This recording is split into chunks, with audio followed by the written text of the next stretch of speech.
വകുപ്പ് മന്ത്രിയും മുൻമന്ത്രിയും പരസ്പരം വാക്പോരിലേർപ്പെടുന്ന കാഴ്ചയാണ് ഇപ്പോൾ കാണുന്നത്. സത്യപ്രതിജ്ഞ കഴിഞ്ഞപാടെ ഗതാഗത മന്ത്രി ഗണേഷ് കുമാർ നടത്തിയ ആരോപണങ്ങൾക്ക് മറുപടിയുമായി ആന്റണി രാജുവും എത്തിയതോടെയാണ് കാര്യങ്ങൾ ഒരു തുറന്ന പോരിലേക്ക് നീങ്ങിയത്. KSRTCയിലെ വരവും ചെലവും സംബന്ധിച്ച് ആർക്കും കൃത്യമായ ധാരണയില്ലെന്നായിരുന്നു KV ഗണേഷ് കുമാറിന്റെ പ്രതികരണം. ഗതാഗത വകുപ്പിന്റെ മന്ത്രിയായി സത്യപ്രതിജ്ഞ ചെയ്തതിന് തൊട്ടു പിന്നാലെയാണ് KV ഗണേഷ് കുമാർ ഇക്കാര്യം പറഞ്ഞത്. ഇത്രയും വലിയ സ്ഥാപനമായിട്ടും അക്കൗണ്ടിംഗ് സംവിധാനമോ HR സംവിധാനമോ ഇല്ലെന്ന് അദ്ദേഹം പറഞ്ഞു. വരവിനെ കുറിച്ച് മാത്രമാണ് മാധ്യമങ്ങൾ റിപ്പോർട്ട് ചെയ്യുന്നത്. എവിടെയാണ് ഈ പൈസ എന്നതാണ് ചോദ്യം. ആ സംശയം മാധ്യമങ്ങൾക്കുമുണ്ട്, KSRTCയിലെ ജീവനക്കാർക്കുമുണ്ട്. സംഭവം ഞാൻ അന്വേഷിച്ചപ്പോൾ കണക്കില്ല.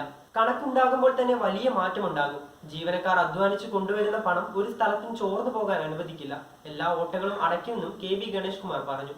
ഓഫീസിലെ വൈദ്യുതി ചാർജ് വരെ കുറച്ച് ചിലവ് നിയന്ത്രിക്കും. വെറുതെ വണ്ടി ഓടിക്കില്ല. ഡീസലിന്റെ ഉപയോഗം കുറയ്ക്കും. ഇലക്ട്രിക് വെഹിക്കിളോ മൈലേജ് കൂടുതലുള്ള മറ്റു മാർഗങ്ങളിലേക്കോ മാറും. മുഖ്യമന്ത്രിയുമായി ആലോചിച്ച് ഇക്കാര്യത്തിൽ തീരുമാനമെടുക്കുമെന്നും ഗണേഷ് കുമാർ പറഞ്ഞിരുന്നു. ഒരാഴ്ച സമയം തന്നാൽ ഇതെല്ലാം മനസ്സിലാക്കി മാധ്യമങ്ങളോട് സംസാരിക്കാമെന്നും ഗണേഷ് കുമാർ അന്ന് ഉറപ്പു നൽകിയിരുന്നു.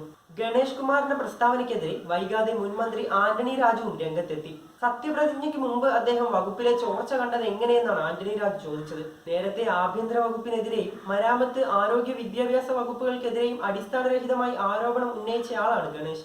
അഭിപ്രായം പറയുമ്പോൾ കുറച്ചുകൂടി പക്വത കാണിക്കേണ്ടതായിരുന്നു എന്നും അതേ നാണയത്തിൽ ഇപ്പോൾ മറുപടി പറയുന്നില്ലെന്നും ആന്റണി രാജു പറഞ്ഞു. ഗണേഷിന്റെ പിതാവിനൊപ്പം MLA ആയിരുന്ന ആളാണ് ഞാൻ. ഗ്യാലറിയിൽ ഇരുന്ന് കളി കാണാൻ എളുപ്പമാണ്, ഇറങ്ങി കളിക്കാനാണ് പാട്. മുൻ ഗതാഗത മന്ത്രിമാർ ഉണ്ടാക്കിവെച്ച 3150 കോടിയുടെ കടം 2900 കുറച്ചു. അല്ലാതെ 1 കോടി രൂപയും കടത്തിൽ കൂട്ടിയിട്ടില്ല. KSRTC കമ്പ്യൂട്ടറൈസേഷൻ നടത്തി ഇപ്പോൾ ട്രയൽ റൺ നടത്തുകയാണ്. എല്ലാ ഡിവിഷനിലും പ്രൊഫഷണലിസം കൊണ്ടുവന്നു. ഇനി വരുന്നവർക്ക് സുഗമമായി ഭരിക്കാം.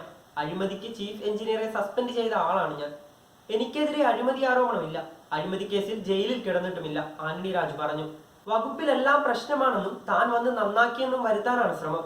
ഒന്നിനും കണക്കില്ലെന്നാണ് ഗണേഷ് പറഞ്ഞത്. 2014 മുതൽ 15 വരെയാണ് KSRTCയിൽ ഓഡിറ്റ് നടന്നിരുന്നത്.